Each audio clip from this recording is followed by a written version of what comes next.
சார்ந்த ஒரு புதிய நிறுவனத்தில் தமிழக முதல்வர் ஸ்டாலினின் மருமகன் சபரீசன் ஆலோசகராக இடம்பெற்றுள்ளார். இந்த நிறுவனத்திற்கு வானம் ஸ்பேஸ் டெக் ஆக்சிலரேட்டர் என்று பெயரிடப்பட்டுள்ளது.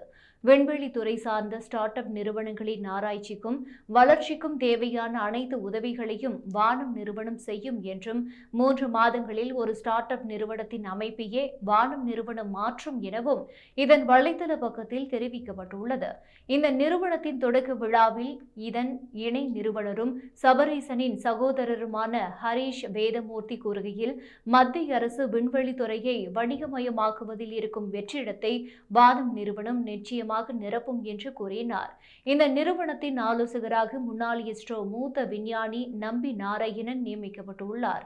இதன் ஆலோசனை குழுவில் சபரீசன், தொழிலதிபர் ரவி மரிவாலா, நடிகர் மாதவன் ஆகியோர் இடம்பெற்றுள்ளனர்.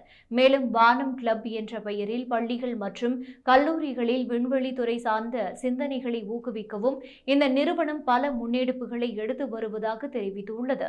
தூத்துக்குடி மாவட்டம் குலசேகரன் பட்டினத்தில் சுமார் 950 கோடி ரூபாய் செலவில் இந்தியாவின் 2வது ராக்கெட் ஏவுதளம் அமைய இருக்கிறது. இதன் ஒரு பகுதியாக உந்து விசை பூங்காவும் நிறுவப்பட உள்ளது. இந்த நிலையில் வானம் நிறுவனம் தொடங்கப்பட்டுள்ளது பேசுபொருளாகியுள்ளது.